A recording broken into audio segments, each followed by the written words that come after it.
There are stories that never fade, mysteries that remain unsolved, even when decades have passed. They live in the silence between what we know and what we can only imagine.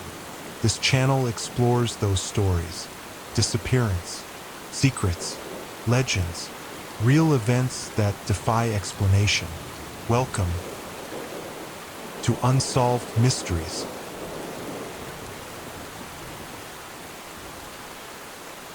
In December of 1872, the Atlantic Ocean carried one of the most enduring mysteries in maritime history.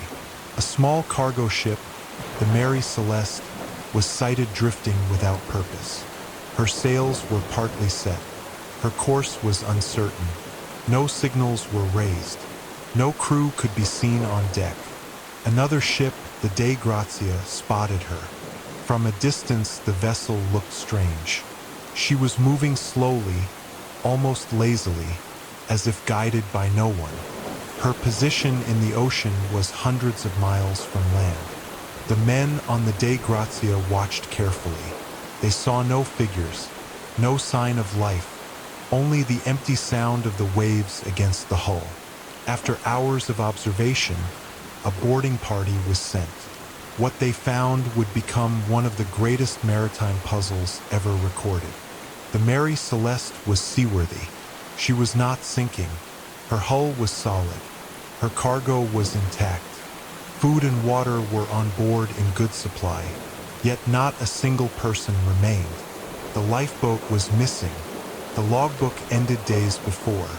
The ship was abandoned in mid-ocean without explanation. 10 people had vanished. A captain, his wife, their young daughter, and a crew of 7 experienced sailors. None were ever seen again. The image of a ship adrift, sails loose, crew vanished, became an icon of mystery. From that moment forward, the Mary Celeste was no longer just another merchant vessel. She was a ghost ship. The Mary Celeste was not a new ship in 1872. She had already lived through a difficult history. Built in Nova Scotia in the 1860s, she was first named the Amazon. Her early years were marked by bad fortune. She suffered collisions. She changed owners more than once. She even caught fire. After repairs and years of service, she was sold again and renamed the Mary Celeste. Despite her unlucky past, she was considered a strong vessel. A brigantine, 2-masted, about 30 meters long, with a capacity of almost 200 tons. She was built for trade, carrying cargo across the Atlantic. In late 1872, she was prepared for another voyage. Her destination was Genoa, Italy. Her cargo was industrial alcohol, more than 1,700 barrels. It was valuable, volatile, and dangerous if not handled carefully. The ship was captained by Benjamin Briggs, an experienced sailor. He had sailed many routes across the Atlantic and was respected for his discipline and skill. This voyage was unusual, however. He had decided to bring his wife, Sarah, and their 2-year-old daughter, Sophia. They would accompany him alongside a crew of 7 men. The Mary Celeste left New York on November 7th. The weather was favorable. The ship was loaded and ready. Reports from the harbor describe her departure as calm, routine with nothing unusual. On the same day, the Dei Grazia, another cargo ship, left a few days later from the same port, also bound for Europe. Fate would connect the 2 vessels in the most unexpected way. As the Mary Celeste sailed into the Atlantic, nothing suggested that she would become a legend. She was one of many ships carrying goods across the ocean. Yet within a month, her name would be spoken across the world as the ship that sailed without her crew. The Mary Celeste carried 10 souls when she left New York in November of 1872. At the head was Captain Benjamin Briggs. He was 40 years old. He had spent most of his life at sea. Known for his discipline, his devotion to family, and his religious faith, he was respected by peers as a man who avoided risks and valued order. This voyage was unusual for him because it was not purely professional. He brought his wife, Sarah, and their 2-year-old daughter, Sophia. Few captains brought families across the Atlantic. It was dangerous. Storms, disease, and the constant possibility of disaster made sea voyages unpredictable. But perhaps Briggs believed this trip would be safe. Perhaps he hoped to combine work with family life. The crew numbered 7. All were experienced sailors. They came from different parts of Europe and America. Some had worked with Briggs before. Others were newly hired but carried good reputations. Nothing in the crew list suggested trouble. They were not young boys. They were grown men with years at sea. Before departure, Briggs wrote to his mother. In his letter, he expressed confidence in the ship and the voyage. He mentioned that the cargo was heavy but secure. He told her that the vessel was sound and that he believed the crossing would be routine. Sarah also wrote letters to family and friends. Her words carried the calm tone of someone prepared for weeks at sea. She made no mention of fear, only the ordinary concerns of travel and being far from home. On the day of departure, the weather was fine. The harbor was busy, as many vessels left for Europe before the harsh winter storms of the Atlantic. The Mary Celeste slipped into the open sea without incident. No one on the docks could have imagined that they would never see the people aboard again. 10 lives disappeared into the Atlantic, not by storm, not by pirates, but into something far stranger. The Mary Celeste set sail on the 7th of November, 1872. The voyage began as countless others had. The weather was moderate. Winds were steady. The Atlantic in late autumn could be harsh, but in those first days there was nothing to suggest danger. The ship carried over 1,700 barrels of industrial alcohol. The cargo was valuable and stable if sealed, but dangerous if it leaked.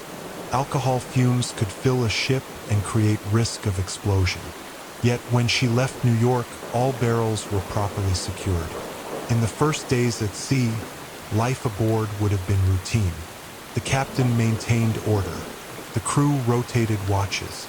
Food was rationed carefully, water kept in barrels for the long crossing.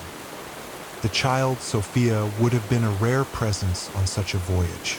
Some crew may have found joy in her laughter, a reminder of family waiting back home. By the second week, the ship was making good progress. Records later recovered showed steady movement across the Atlantic. The logbook noted positions, weather, and sails adjusted. Nothing unusual was reported. Then, somewhere between the Azores and the coast of Portugal, the Mary Celeste's track vanishes. On the 25th of November, the logbook recorded her position about 400 miles from the Azores. The weather was unsettled, but not extreme. A storm had passed in the region, but nothing that would explain what was to come. That was the last entry. No more logs were written, no more signals sent. The next record of the Mary Celeste comes not from her crew, but from the Dei Grazia, another merchant ship sailing the same waters. 10 days had passed. In those 10 days something happened. Something that led the crew to abandon a safe vessel in the middle of the ocean. Something that remains unknown to this day. When the Mary Celeste was sighted again, her sails were loose, her deck empty, her lifeboat gone. She had become a ghost ship. On the 4th of December, 1872, the crew of the Dei Grazia spotted a vessel moving strangely across the horizon. They were about 400 miles east of the Azores. The sea was calm. The weather was clear. In such conditions, a ship under command would sail in a straight line, with sails trimmed and movement steady. But this vessel drifted. Her sails were partly set, flapping without direction. The captain of the Dei Grazia, David Morehouse, watched carefully. At first he thought it might be a ship in distress. The course was uncertain, the motion irregular. Hours passed and still no signals came. No flag, No crew on deck. The ship moved as if guided by no hand. As they drew closer, the name became visible. Mary Celeste. A vessel they knew had left New York weeks earlier. After cautious discussion, Morehouse sent a boarding party. 2 men rowed across in a small boat, climbed the side of the Mary Celeste, and stepped onto her deck. What they found would become legend. The ship was silent. No voices, no footsteps, only the sound of canvas and rope moving with the wind. The deck was wet but not flooded. The wheel was unmanned. The compass was damaged but still in place. The cabin doors were open. Below deck, the cargo hold was secure. The barrels of alcohol were still there. Only a handful were found leaking. Food and water were present in good supply. Clothing and personal belongings lay untouched. Even the captain's sword was still in its scabbard. The lifeboat was missing, so were the navigational instruments. The ship's log ended abruptly 10 days earlier. But the strangest detail was not what was missing. It was what remained. The Mary Celeste was seaworthy. She was not sinking. There was no reason to abandon her. And yet 10 people had vanished without leaving a single trace. The boarding party returned to the Dei Grazia with their report. The men were unsettled. They had boarded many ships in their lives, but never one like this. The Mary Celeste had become a vessel of silence, a ghost on the water. When the boarding party walked through the Mary Celeste, they noted details that seemed ordinary on the surface but deeply troubling when considered together. The sails were partly set. Some were torn. Ropes hung loosely, not properly tied. It looked as though adjustments had been started but never completed. The wheel was free with no one to guide it. Yet the ship had not crashed. She was still moving, carried by wind and current. Inside the cabins, the scene was even stranger. The captain's cabin contained clothing neatly folded. Papers and personal items remained untouched. The crew's quarters also held boots, jackets, and bags. It was as if the men had simply walked away. Food supplies were in order. Barrels of fresh water were secure. Weeks of rations remained. In the galley, meals had not been left half prepared. There was no sign of panic, no rush, no last meal abandoned in haste. The cargo was checked. Over 1,700 barrels of industrial alcohol remained. Only 9 showed signs of leaking. The liquid had seeped into the wood, leaving a strong smell. But the majority of the cargo was intact. The logbook provided the last trace of routine. The final entry, dated 10 days earlier, placed the ship near the Azores. It mentioned weather but nothing alarming. After that, the record stopped. The missing lifeboat was the clearest sign of action. It had been removed from its position and lowered into the water. But why would the crew abandon a seaworthy vessel, stocked with supplies in calm weather? The navigational instruments were also missing. Without them, the ship could not chart a course. It suggested that whoever left believed they were planning to continue elsewhere. Yet the ocean is vast, and a lifeboat offers no protection. The more they examined, the less sense it made. There were no bloodstains, no signs of violence, no evidence of fire or explosion. The hull was strong. The ship was safe. The condition of the Mary Celeste left only one fact clear. The crew had chosen to leave, but the reason remained invisible. The men of the Dei Grazia sailed her to Gibraltar, where officials would open a formal investigation. The mystery of the ghost ship was only beginning. When the Mary Celeste arrived in Gibraltar, she immediately drew attention. The story of a ship found adrift, abandoned but intact, traveled fast through ports and newspapers. By the time she was anchored in the harbor, people were already calling her cursed. Authorities opened a full investigation. Maritime law required a hearing to determine whether the crew of the Dei Grazia were entitled to salvage rights for bringing her safely to port. That meant officials needed to decide if the Mary Celeste had been abandoned legally or if a crime had taken place. Inspectors boarded the ship. They examined every inch of the vessel. The first reports confirmed what the crew of the Dei Grazia had already said. The hull was undamaged. The cargo was still on board. The sails were worn but functional. There was no trace of violence. Still, the officials were not satisfied. The story was too strange. They suspected foul play. Some believed the crew of the Dei Grazia might have attacked the Mary Celeste, killed her people, and invented the story of finding her adrift. But no proof supported that. The Dei Grazia's logbook, witnesses, and timelines all matched. Attention turned back to the Mary Celeste itself. Experts studied the barrels of alcohol. They noted that several had leaked. The smell of fumes was strong, even after days in port.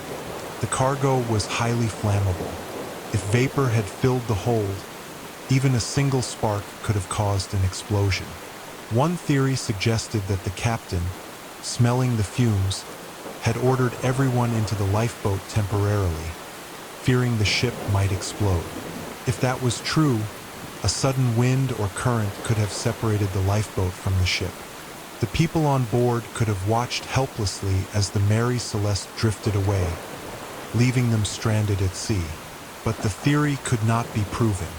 The weather records from those days showed no storm, no violent wind that could have forced a captain to take such action. The sea was calm. The official inquiry ended without conclusion. No charges were made. The crew of the Dei Grazia were cleared and received payment for the salvage, though it was far less than expected. Authorities still doubted their story, but they had no evidence against them. The case was closed on paper. In truth, nothing was resolved. The Mary Celeste was repaired, refitted, and returned to service. But her name was never the same. Sailors whispered about her. They said the ship was cursed, that any man who sailed her would meet bad luck. In the years that followed, those whispers began to seem prophetic. Over the years, investigators, sailors, and scientists have tried to make sense of what happened aboard the Mary Celeste. Many of their explanations are practical, built on logic, knowledge of the sea, and experience with ships. The first and most discussed theory concerns the cargo. The ship carried more than 1,700 barrels of industrial alcohol. A few were found leaking. If fumes escaped into the hold, the mixture of air and alcohol vapor could have been dangerously explosive. Even a single spark could have destroyed the vessel. Some experts believe that the crew may have smelled the fumes and panicked. They may have thought the ship was about to explode.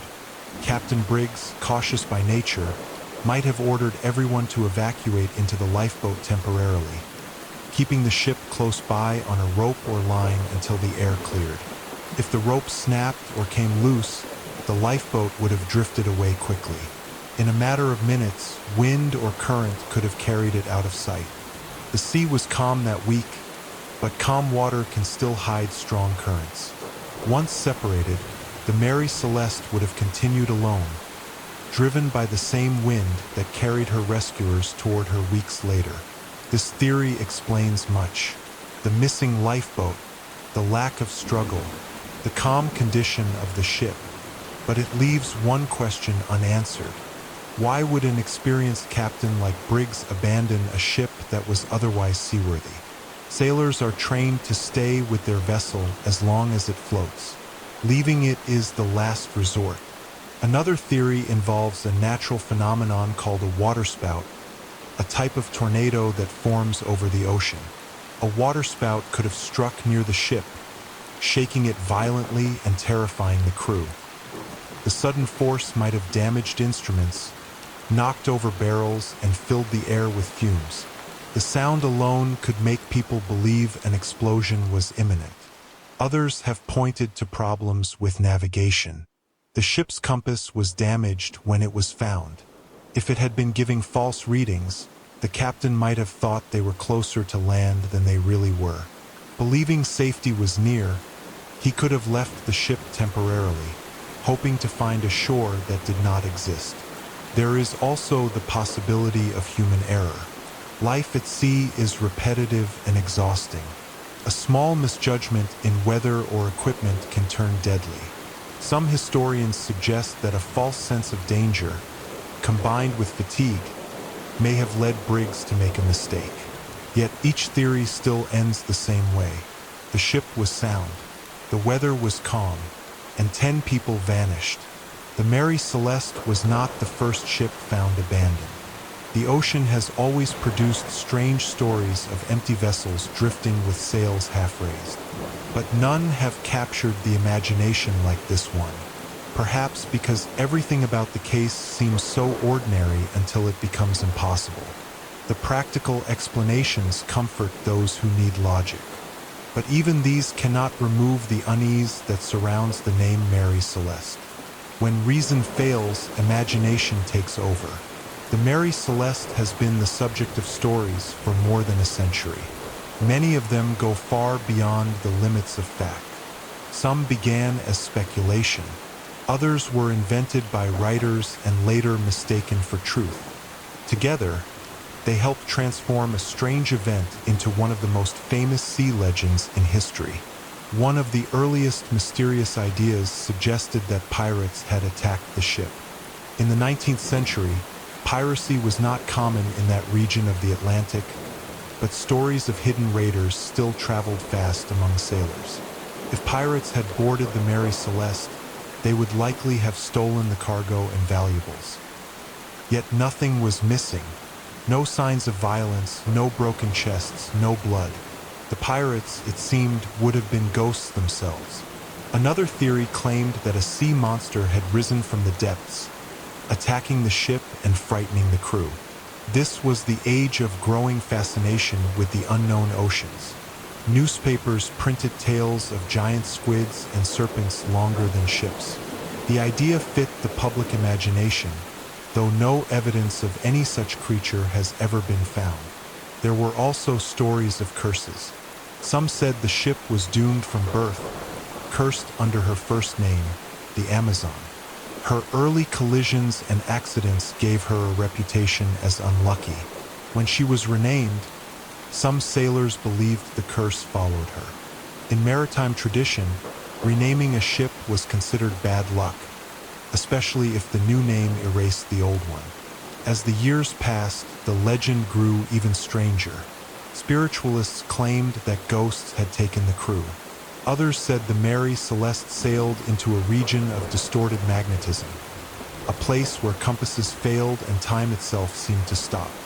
Later writers connected her to the myth of the Bermuda Triangle, though she was found far from that area. In the 20th century, writers like Arthur Conan Doyle, the creator of Sherlock Holmes, used the mystery as inspiration. In his fictional version, the crew were victims of an ex-slave seeking revenge. The story was fiction, but many readers believed it was real. The line between fact and imagination blurred. Over time, each retelling added new layers. Some described ghostly lights floating around the masts. Others claimed the ship reappeared years later, again abandoned, which was never true. The legend became self-sustaining, built on fear, fascination, and the eternal power of the sea to hide its secrets. Even in modern times, when science can explain so much, the Mary Celeste still carries an aura of mystery.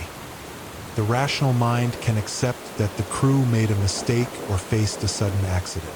But the imagination prefers a ghost ship, drifting forever, crew vanished into thin air. The sea has always been the perfect stage for mystery. It is vast, silent, and without witnesses. In the winter of 1959, a group of hikers set out across the frozen wilderness of the Ural Mountains in Soviet Russia. Their goal was simple: to reach the summit of a remote mountain known locally as coldest. In the language of the Mansi people, that name meant Mountain of the Dead. The team consisted of 9 young men and women. They were students and graduates from the Ural Polytechnic Institute in the city of Sverdlovsk. All of them were experienced hikers used to harsh weather and long expeditions. The leader was Igor Dyatlov, a 23-year-old engineering student known for his precision and calm leadership. Their journey began at the end of January. The weather was already severe. Temperatures dropped below -20 degrees Celsius. Still, for hikers of their level, such conditions were a challenge, not a deterrent. They traveled by train, then truck, and finally on foot into the wilderness. Their goal was to reach Otorten Mountain, a peak far north in the Urals. The route would take them through dense forest, frozen rivers, and open slopes. The group carried skis, tents, and food supplies for 2 weeks. Everything was documented carefully. They kept diaries and took photographs, capturing smiles and laughter despite the cold. The early days of the hike went smoothly. The group joked, sang songs, and wrote in their journals about the beauty of the frozen landscape. They made campfires at night, melting snow for water, drying boots by the flames.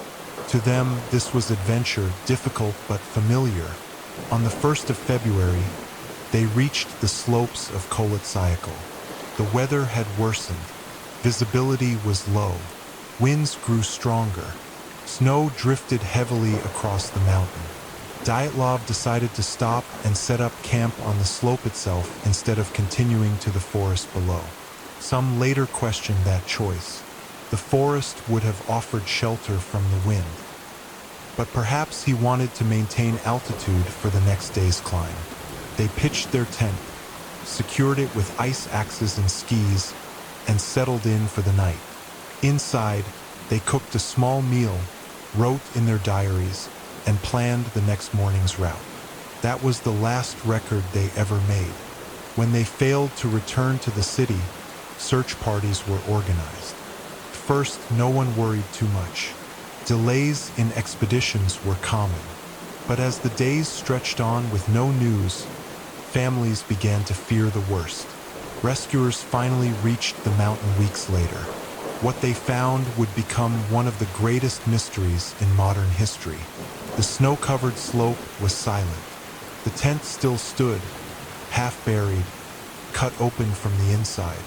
Footprints led away into the forest. And within that forest, the frozen bodies of the hikers waited, scattered like clues in a story no one could fully read. The Dyatlov Pass mystery had begun. The 9 hikers who formed the Dyatlov expedition were not amateurs. Each of them had completed multiple long-distance treks through the harsh Siberian winter. They had studied engineering, physics, and radio technology. Many were members of the university's hiking club, a respected group that followed strict safety standards. Igor Dyatlov, their leader, was methodical and precise. He had built radios and even small stoves for previous expeditions. His attention to detail was legendary among his peers. He was known to record every meal, every direction, every repair made to equipment. To those who knew him, it was unthinkable that carelessness would have led to disaster. Among the team were 2 women and 7 men. Each brought their own strength. Zina was known for her endurance and optimism. Yuri Doroshenko was fearless, often volunteering for the hardest tasks. Rustam, another hiker, was calm and strong, often helping others set up camp. Each diary entry recovered later revealed friendship, humor, and confidence. Before their departure, they gathered at the university dormitories to check supplies. They packed warm clothing, sleeping bags, axes, knives, compasses, maps, and notebooks. They also carried a camera, which would later become one of the most haunting parts of the story. On January 25th, they boarded a train headed north. Photographs from the journey show them smiling through the windows, joking with each other, unaware that these images would later become their final portraits. The train took them to the small town of Ivdal, from where they continued by truck to a remote logging camp.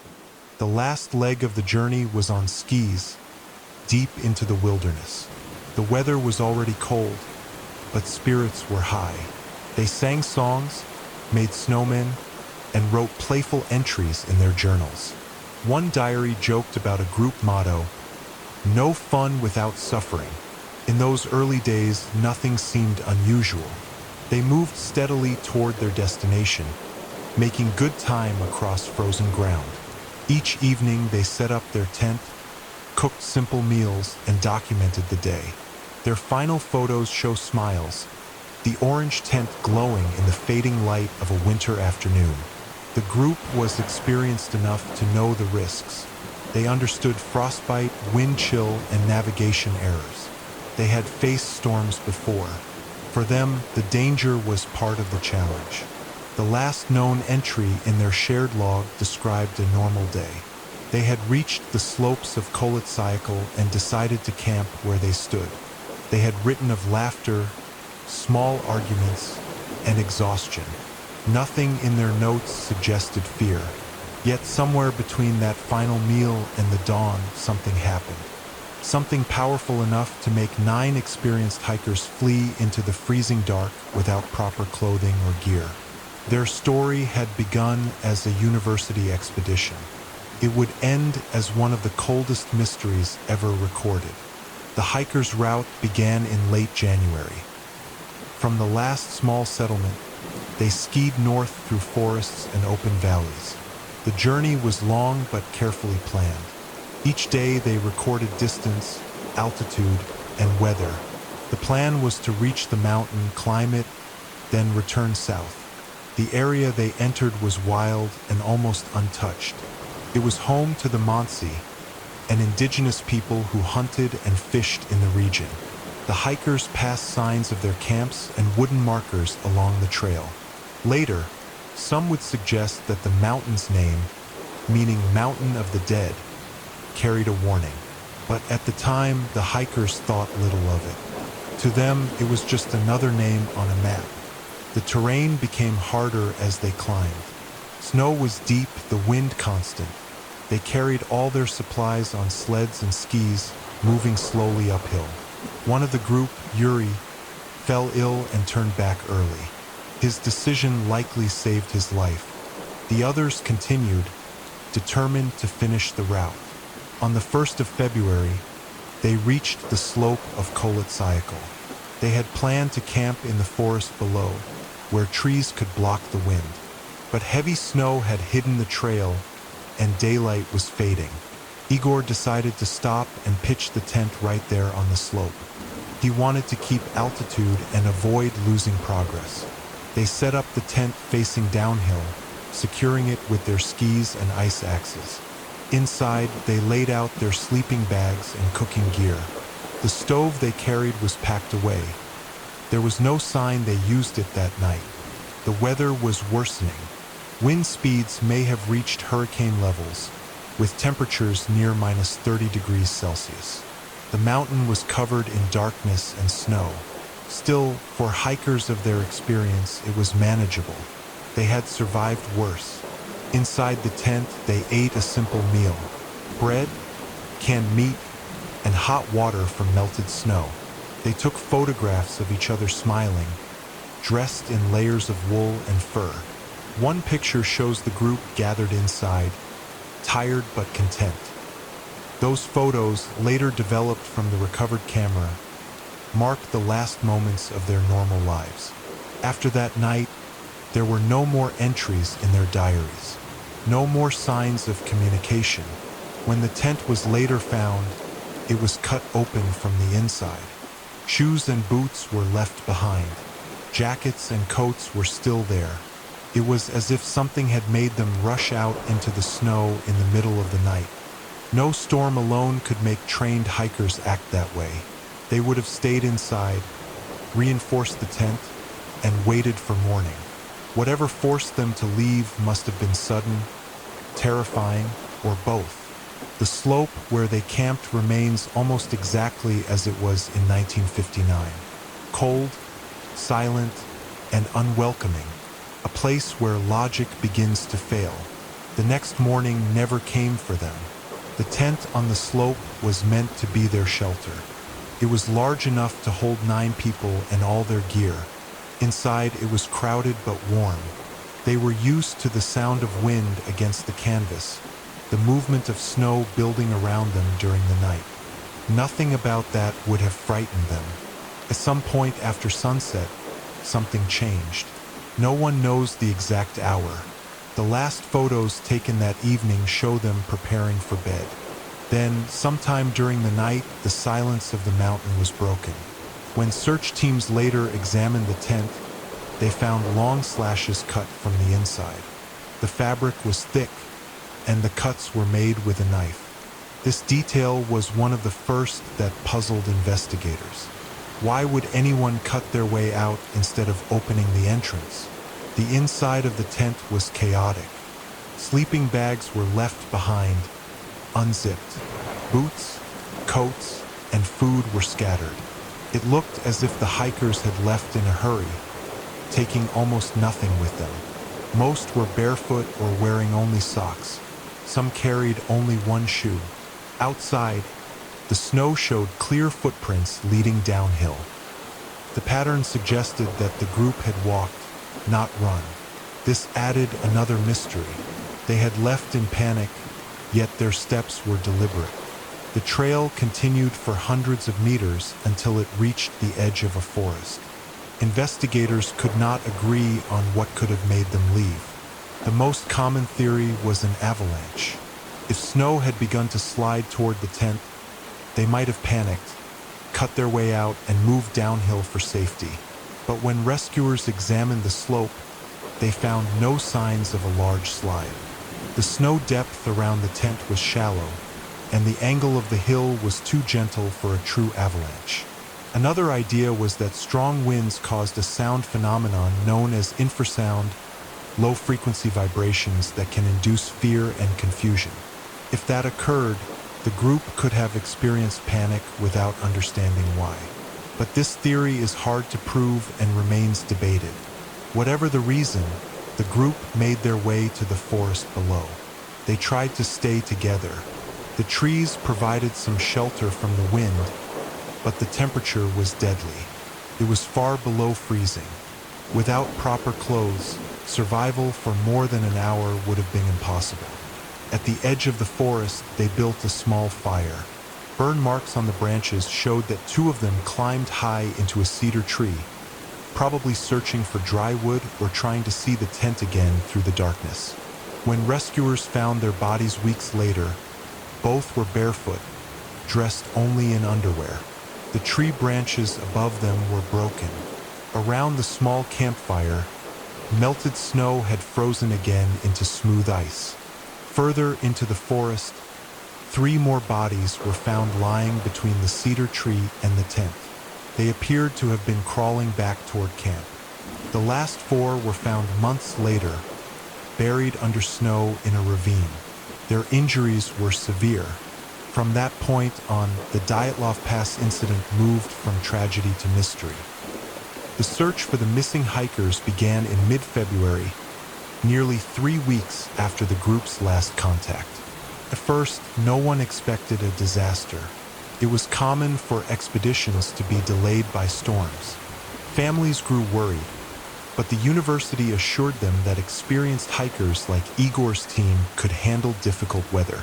When no message arrived by the end of the month, the first search teams were sent. Volunteers, students, and military personnel joined the effort. Planes were used to scan the mountains, looking for signs of movement. For days, they saw nothing but snow and rock. Then, on February 26th, a search party spotted a dark shape on the slope of Koletsyakal. It was the tent. It was half collapsed, partly buried in snow. The first team to reach it realized immediately that something terrible had happened. The tent was empty. It had been cut open from the inside.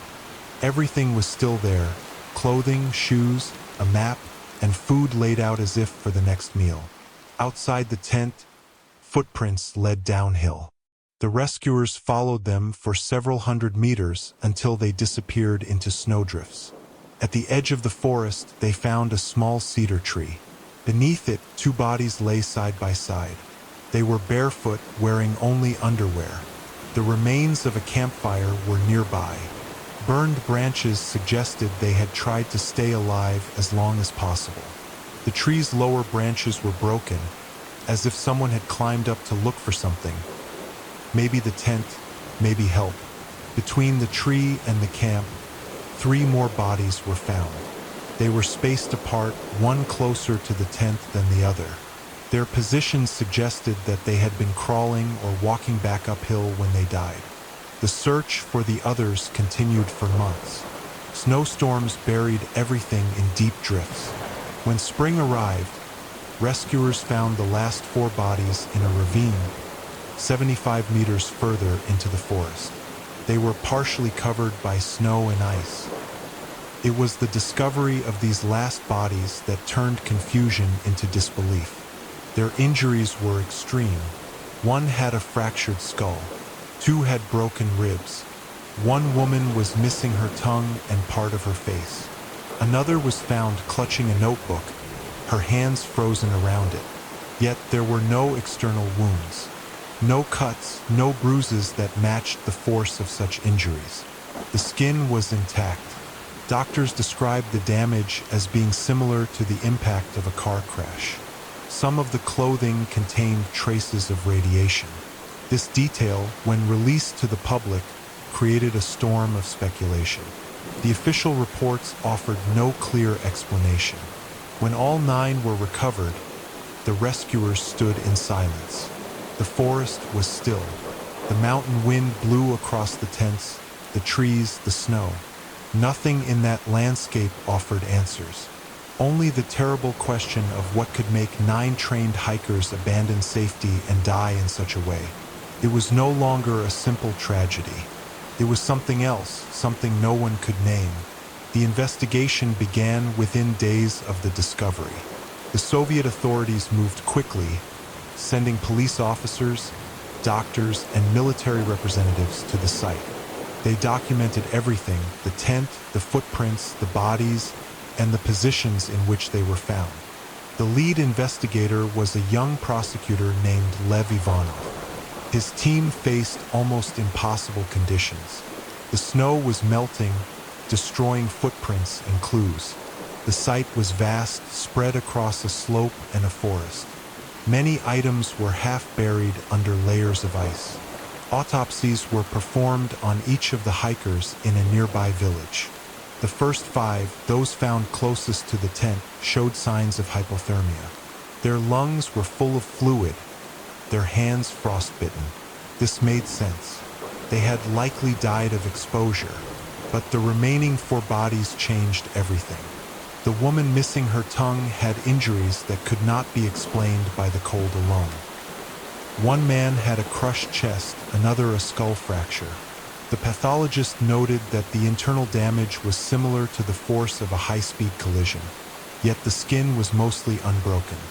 No weapon, no falling debris, and no avalanche could produce such selective trauma. Tests on the clothing revealed traces of radiation, not enough to be lethal, but enough to be measurable. Investigators had no answer for this. The Soviet Union in the 1950s was a place where secrecy surrounded all military activity. The mere mention of radiation raised uncomfortable questions. The official conclusion released in May was deliberately vague. It stated that the hikers died because of a compelling natural force. No explanation followed. No definition of what that force was. Privately, Ivanov and others admitted confusion. He wrote later that he had been pressured to close the case quickly. Rumors had already spread among locals and within the army. Some claimed that strange lights had been seen in the sky during the week of the tragedy, glowing orbs moving silently above the mountains. Witnesses included hunters and meteorological staff from nearby stations. When asked, The military denied conducting any tests in the area, but secrecy was common in that period. Rockets and weapons were routinely launched across remote parts of the Soviet Union, far from public view. The tent and belongings were taken as evidence. Some items were returned to the families, others were classified. The investigators left the mountain with more questions than when they arrived. The official report, stamped and archived, became one of the most incomplete in Soviet history. It contained photographs of the site, maps, and autopsy notes, but no explanation that fit all the facts. The case was quietly closed in May 1959. No one was blamed. No one was held responsible. The files were marked secret and stored away. For decades, the story of the Dyatlov Pass was known only through whispers. Families were told not to speak about it. Newspapers never printed the details. But legends grow in silence, and this one grew larger than any file could contain. In the years that followed, many tried to explain the tragedy through logic and science. The Ural Mountains were remote and brutal. Accidents were common. Some believed that what happened on that slope was not supernatural at all, but the result of nature's indifference. The most popular theory was the avalanche. It made sense at first glance. A small slide of snow could have struck the tent, forcing the hikers to cut their way out and flee. They might have believed more snow was coming and tried to reach the forest for safety. Once outside, they would have become lost in the dark and cold, unable to return. But the evidence contradicted this idea. The tent was still standing when rescuers arrived. The slope angle was too shallow for a major avalanche. The bodies showed no sign of being struck by heavy snow or debris. Even decades later, modern studies of the site found no geological pattern of slides. A variation of the theory appeared later.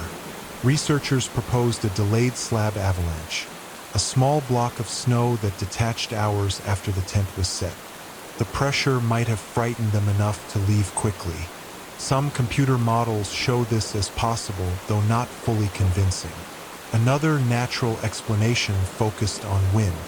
The shape of the mountain could have created strong gusts that produced a rare sound phenomenon known as infrasound. These low-frequency vibrations are inaudible, but can cause panic, nausea, and disorientation. If such a wave swept through the tent, the hikers might have felt an overwhelming sense of dread without knowing why. In that state, even experienced people could have fled into the night. Skeptics of the infrasound theory argue that fear alone would not explain the physical injuries or why the group split in different directions. Others suggested a combination of weather effects.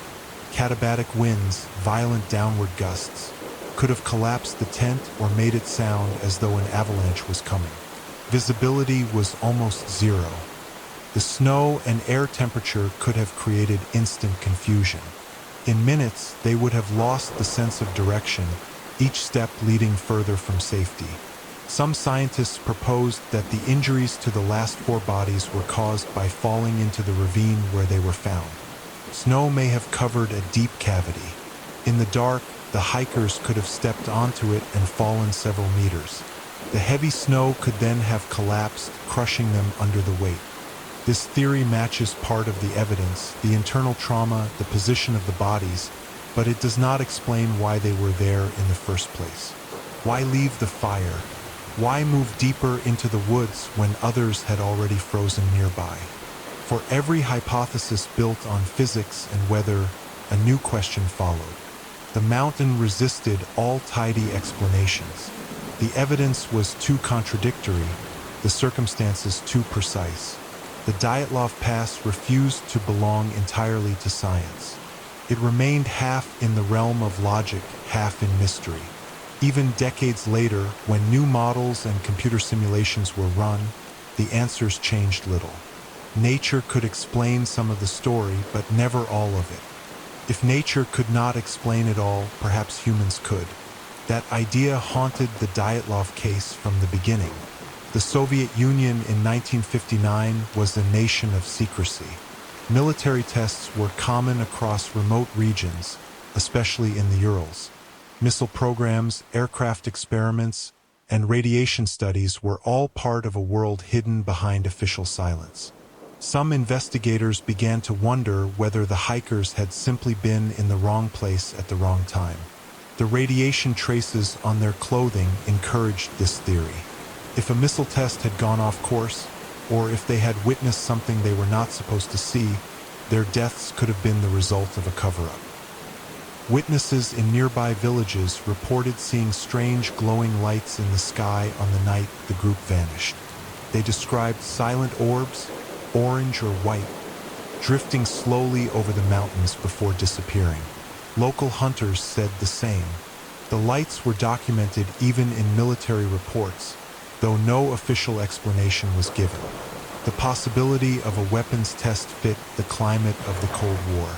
If toxic gases or explosives had been released accidentally, the hikers might have fled their tent in panic, suffering internal injuries from pressure or shock. When rescuers arrived weeks later, any physical evidence on the snow would have long vanished. The military denied everything, but the Soviet system was known for its layers of secrecy. Even regional investigators like Ivanov admitted that soldiers had blocked access to certain archives. Years later, when some files were declassified, entire pages were still missing. Other theories took a more human direction. Some suggested conflict within the group. 9 people trapped in a tent under freezing stress could have argued, perhaps violently, but their bodies showed no wounds consistent with a fight. They were close friends. Their diaries spoke of unity, not tension. Another idea involved outsiders. The Mansi, the indigenous people of the region, were at one point blamed. Authorities speculated they attacked the group for trespassing on sacred ground. But no evidence supported that either. The footprints near the tent belonged only to the hikers themselves. The Mansi had also helped in the search and were cleared of suspicion. Still, questions remained. Why had the investigation been closed so quickly? Why were families warned not to discuss the case publicly? Why was the phrase "compelling natural force" chosen instead of a real explanation? Those who believed in a military cause argued that the vague wording was deliberate, an easy way to end an inquiry without revealing classified information. Some survivors of other Soviet expeditions claimed they had seen strange objects in the sky during the same winter. Others said they heard distant explosions echoing through the valleys. Even after the fall of the Soviet Union, no document confirming such a test has been found. But the pattern of secrecy remained. When journalists revisited the archives decades later, they discovered that large portions of the Dyatlov files were still restricted. To this day, the possibility of human interference lingers like a shadow behind the official story. Not because it has been proven, but because every other explanation seems incomplete. And in a world of hidden experiments and lost evidence, incomplete can feel almost deliberate. When logic failed to explain the Dyatlov Pass, imagination took its place. The story had already grown beyond the mountains. People needed reasons, and when reason was silent, mystery spoke louder. One of the earliest strange ideas was the fireball theory. Hunters and meteorologists in nearby towns reported glowing orbs drifting through the night sky in the same week the hikers died. The lights were said to move slowly, without sound, changing color from orange to white. Some believed they were meteors. Others thought they were military flares. But there were those who insisted the lights hovered, a behavior no natural phenomenon could easily explain. If the hikers had seen such lights above them, their fear would have been real. Imagine a storm of light moving across a silent sky, the snow reflecting its glow. They might have believed they were witnessing something dangerous or supernatural. Some suggest they fled their tent to escape radiation or heat from above, cutting their way out in panic. By morning, the lights were gone, and so were they. A more speculative idea speaks of secret energy experiments. During the Cold War, Soviet scientists were studying high-frequency sound waves and atmospheric weapons. Some writers believe that an accidental test in that region caused both radiation and physical trauma. The government, they argue, closed the case to hide the incident. The broken bones, the missing tongue, and the burns could have been side effects of forces not meant to be seen. Then came the supernatural theories. Stories of the Mansi and their sacred mountains merged with new myths. Locals spoke of spirits who guarded those peaks, ancient watchers angered by trespassers. To them, the tragedy was not science but punishment. The snow, the wind, the darkness, all living entities that demanded respect. In later decades, Western readers added their own layer of mystery. The Dyatlov Pass became linked, falsely, to UFO encounters. Magazines and films showed sketches of flying discs, beams of light, and frozen figures illuminated beneath alien skies.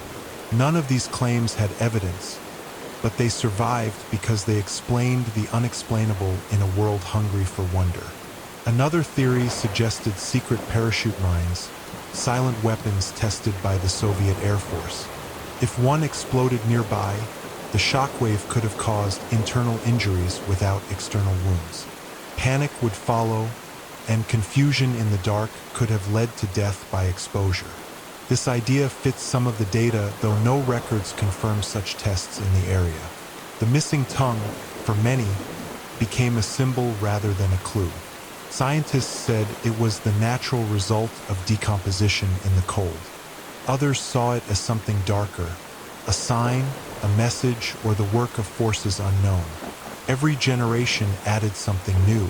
The Dyatlov Pass became more than a case file.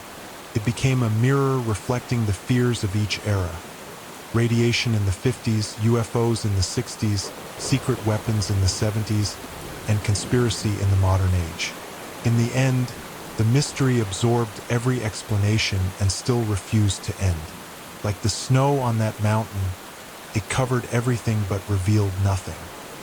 And so the mystery remains.